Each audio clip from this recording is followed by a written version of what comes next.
नमस्कार दोस्तों, मैं हूं एडवोकेट रुपेश राजोड़े और आज मैं आपसे कोविड-19 से संबंधित कुछ कंफ्यूज टॉपिक्स पर बात करना चाहूँगा। दोस्तों, मैं जानता हूं आप में से कुछ लोग तो ये वीडियो कोविड-19 से रिलेटेड है ये समझते हैं, इसे शायद स्किप करना चाहोगे, क्योंकि पिछले 3-3.5 महीने से हम सोशल मीडिया पर, मेन स्ट्रीम मीडिया पर बहुत सारी वीडियोज़, बहुत सारी इन्फॉर्मेशन देख रहे हैं, सुन रहे हैं, पर अब हम बोर हो चुके हैं। पर दोस्तों, इसी बोरिंग फीलिंग के साथ दिल में कोविड-19 के लिए कुछ सवाल और डर वैसे के वैसे कायम है। हमने जो वीडियोज़ देखी, उस वीडियोज़ में हमने देखा किस तरह कुछ कोविड-19 पेशेंट्स सांस लेने के लिए स्ट्रगल कर रहे थे। कुछ पेशेंट्स की तो अस्पताल में पहुंचने से पहले मृत्यु हो गई। साथ में हमें यह भी बताया जा रहा था, अगर हम social distance, lockdown, personal hygiene के रूल्स को ठीक से फॉलो नहीं करेंगे तो आने वाले दिनों में समस्या काफ़ी बढ़ सकती है।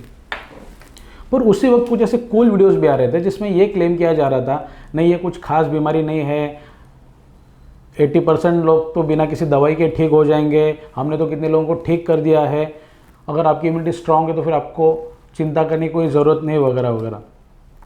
उसके बाद होम्योपैथी दवाई आर्सेनिक एल्बम 30 और बाबा रामदेव की दवाई कोरोनिल के बारे में जो कंट्रोवर्सी हुई वो हम सब जानते हैं। इन सारे घटनाक्रमों के चलते एक आम आदमी जो मेडिकल फील्ड से जुड़ा नहीं है वो काफ़ी कंफ्यूज हो गया और वो ये समझ नहीं पा रहा है आखिर सब चल क्या रहा है, ये बीमारी घातक है या नहीं, अगर है तो इस पर मेडिसिन कब तक अवेलेबल हो सकती है, अगर मेरी इम्यूनिटी स्ट्रांग है तो मुझे कुछ होगा या नहीं। दोस्तों, मैं आम आदमी के इन्हीं सारे कंफ्यूज सवालों पर इस वीडियो में जवाब देने की कोशिश करूंगा आसान भाषा में। इस वीडियो में हम बात करेंगे इम्यून सिस्टम पर, कोविड-19 वायरस, उसके मेडिसिन और वैक्सीन के ऊपर, और फिर बात करेंगे आयुर्वेद के बारे में।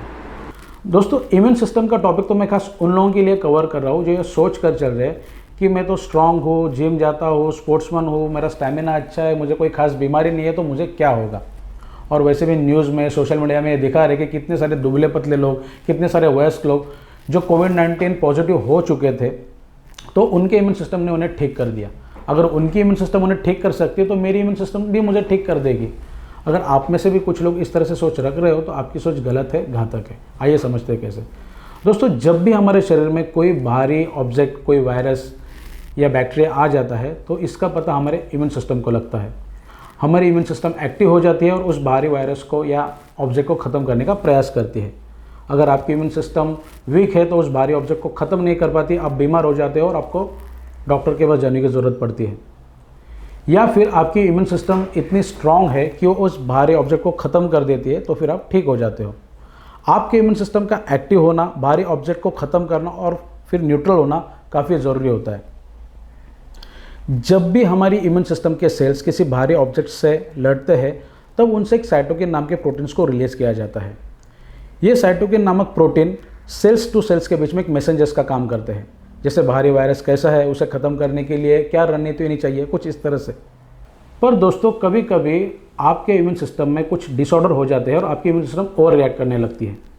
स्टडीज़ में यह भी सामने आया है कि कुछ केसेस में पेशेंट्स के इम्यून सिस्टम के ओवर रिएक्शन ने उन्हें मार दिया है। आइए समझते हैं कैसे। जैसे कोई नया वायरस है और वो आपके शरीर में आ जाता है तो आपकी इम्यून सिस्टम एक्टिव हो जाती है और उसे मारने का प्रयास करती है। पर जैसे कि वो वायरस नया है और आपके इम्यून सिस्टम ने कभी उसे पहले फेस नहीं किया तो आपकी इम्यून सिस्टम अलर्ट मोड पर चले जाती है और ओवर रिएक्ट करने लगती है। इस परिस्थिति में आपके जो इम्यून के सेल है उनसे रिलीज होने वाले साइटोकिन प्रोटीन्स की जो मात्रा है वो हद से ज़्यादा बढ़ने लगती है। इस अवस्था में पेशेंट्स को जलन और सूजन की समस्या हो सकती है। मेडिकल भाषा में इसे ही साइटोकिन स्ट्रोम कहा जाता है। इस हालत में आपकी इम्यून सिस्टम फिर आपके ही कोशिकाओं के टिश्यूज़ को मारने लगती है और देर चलते अगर ट्रीटमेंट नहीं मिली तो पेशेंट्स के लिए काफ़ी हार्मफुल भी हो सकता है। अब हम बात करते हैं अगर कोविड-19 के पेशेंट्स में अगर साइटोकिन स्ट्रोम आता है तो फिर क्या होता है। दोस्तों, जैसे हम जानते हैं कि कोविड-19 ये हमारे रेस्पिरेटरी सिस्टम से, हमारे श्वसन यंत्रणा से रिलेटेड बीमारी है और जब भी आपके इम्यून सिस्टम का ओवर रिएक्शन आपके श्वसन संस्था के कोशिकाओं के टिश्यूज़ को मारने लगता है तो उससे एक तरल पदार्थ निकलता है जो आपके लंग्स का आखिरी हिस्सा, जिसे एविलोइन कहा जाता है, उसमें जमने लगता है। दोस्तों, इन एविलोइन का काम होता है ये हमारे शरीर में ऑक्सीजन लाते हैं और कार्बन डाइऑक्साइड को बाहर छोड़ते हैं। जैसे इनमें तरल पदार्थ जमने लगता है तो फिर इनके जो डेली फंक्शंस है उसमें रुकावट आ जाती है और फिर पेशेंट्स में सांस लेने की तकलीफ शुरू हो जाती है। अब ये ज़रूरी नहीं है कि हर केस में साइटोकिन स्टॉर्म आने के बाद पेशेंट्स की मृत्यु होना तय है। मैंने हाल ही में एक आर्टिकल पढ़ा था, पेरिस में एक आदमी हॉस्पिटलाइज्ड हुआ, उसमें भी वो सारे लक्षण थे जो कोविड-19 में होते हैं, जैसे उसकी सांस फूल रही थी, उसे खांसी आ रही थी और उसके लंग्स में भी काफ़ी तकलीफ चल रहा था, उसे तेज़ बुखार था। उसके लक्षण देखकर डॉक्टर ये कंफर्म हो गया कि ये कोविड-19 की केस है। ट्रीटमेंट करने वाले डॉक्टर्स ने एक डिसीजन लिया और उसको टोसिलिजुमाब नामक एक ड्रग्स के 2 डोज दे दिए गए। 8 घंटे में इतने पॉजिटिव रिजल्ट्स आए, उस आदमी का बुखार भी चला गया, उसके शरीर में ऑक्सीजन का स्तर भी बढ़ने लगा और उसके लंग्स भी क्लियर हो गए। बाद में इस टोसिलिजुमाब नामक ड्रग्स पर अमेरिका और चाइना में काफ़ी पॉजिटिव स्टेप्स लिए गए कोविड-19 पेशेंट्स के ट्रीटमेंट करने के चलते। अब ये लक फैक्टर्स हम सबको साथ देंगे, इसकी कोई गारंटी नहीं है। अब हम बात करते हैं उन लोगों के क्लेम पर जो ये कह रहे हैं कि 80% लोग तो ऐसे ही ठीक हो जाएंगे। इसका मतलब आप ये कह रहे हो कि 20% लोग इससे संक्रमित हो सकते हैं। हमारे देश की जनसंख्या है 125 करोड़, अगर उसमें हम 20% भी पकड़ कर चलते हैं तो नंबर्स आते हैं 25 करोड़। हम मान के चलेंगे इस 25 करोड़ में से सिर्फ 10% लोगों की मृत्यु हो जाती है तो नंबर्स आते हैं 2.5 करोड़। आप सोचो इस 2.5 करोड़ लोगों के अंत्यविधि में, उनको जलाने में, दफनाने में कितनी सारी एनर्जी, कितना सारा पैसा एडमिनिस्ट्रेशन का खर्च हो सकता है। लोग अपनों को गंवाएंगे वो बात तो अलग। अब आप जिस तरह से क्लेम करते हो कि हमने कुछ लोगों को ठीक कर दिया, हो सकता है आपने कुछ लोगों को ठीक कर दिया हो सकता है आपके मेडिसिन्स ने कुछ लोगों के इम्यून सिस्टम को बूस्ट कर दिया हो, पर यह भी हो सकता है कि उन लोगों में जो इन्फेक्शन था वो काफ़ी माइल्ड हो या फिर उनके इम्यून सिस्टम ने उन्हें ठीक कर दिया। अगर आप इस तरह से बात करते हो कि कोविड-19 से कुछ डरने की ज़रूरत नहीं, तो फिर आपका ये क्लेम गलत है। मैं तो सबसे ये कहना चाहूँगा, आप इस तरह के किसी भी वीडियोस पर ध्यान मत दीजिए। अगर कोई कुछ गवाएगा तो वो आप गवाएंगे, वो भी आपकी जान। अब हम बात करते हैं कोविड-19 वायरस, उसकी मेडिसिन और वैक्सीन के बारे में। दोस्तों, कोविड-19 वायरस के बारे में जानने से पहले हम जानते हैं वायरस होते क्या है। वायरस ये ऐसे अति सूक्ष्म घटक होते हैं जिनकी रचना होती है प्रोटीन के परत के अंदर स्थापित जीन्स या जीनोम। अब प्रोटीन्स के बारे में तो हम सब जानते हैं। ये जीन्स क्या होता है?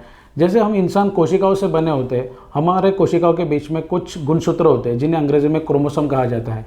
इन क्रोमोसोम पर डीएनए की वो रचना होती है, या फिर आप ये कह सकते हो एक कोडिंग लैंग्वेज, जो एक पीढ़ी में दूसरी पीढ़ी में कुछ लक्षणों को कैरी करती है, जैसे हमारे स्किन का कलर या आँखों का कलर या फिर जेनेटिकली हमें हमारे पूर्वजों से मिलने वाली बीमारियाँ।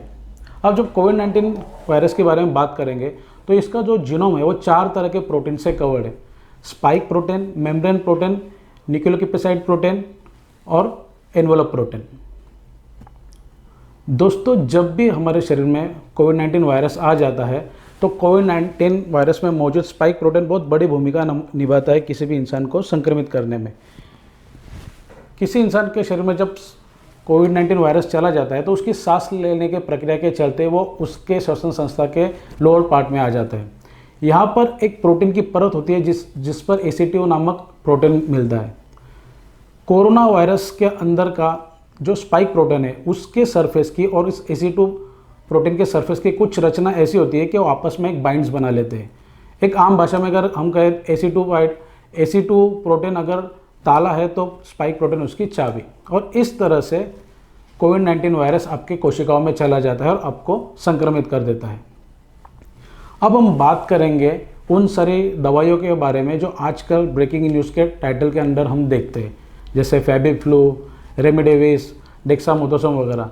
दोस्तों, ये दवाइयाँ आप पर तब इस्तेमाल की जाएगी जब आप कोविड-19 पॉजिटिव हो जाते हो, अस्पताल में भर्ती हो जाते हो और उस वक्त डॉक्टर आपके स्वास्थ्य के लक्षणों को देखते हैं। अगर आपका स्वास्थ्य बिगड़ने लगा तो उस वक्त इन दवाइयों में से कुछ दवाइयाँ डॉक्टर आप पर यूज़ कर सकते हैं।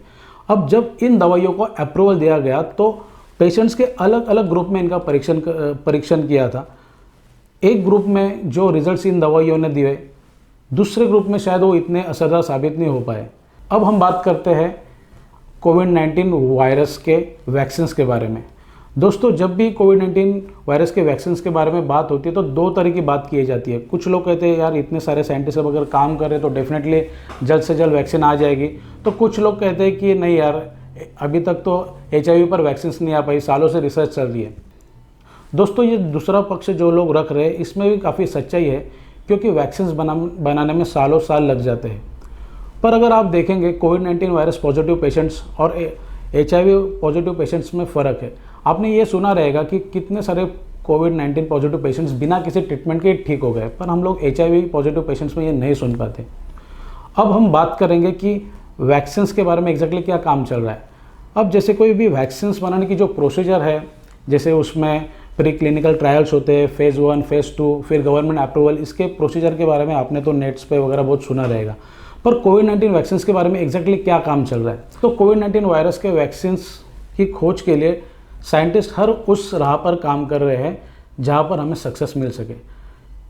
5 तरह के वैक्सीन्स पर बनाने का साइंटिस्ट लोगों का काम चल रहा है। Genetic vaccine, viral vector vaccine, protein based vaccine, repurpose vaccine और होल वायरस वैक्सीन। अब इनके बारे में हम इन शॉर्ट में समझते हैं। जेनेटिक वैक्सीन में वायरस के जीन्स पर ही काम किया जाता है और हमारे प्रतिरक्षा प्रणाली को एक्टिव करने के बारे में रिसर्च की जा रही है। अब हम बात करते हैं वायरल वेक्टर वैक्सीन के बारे में।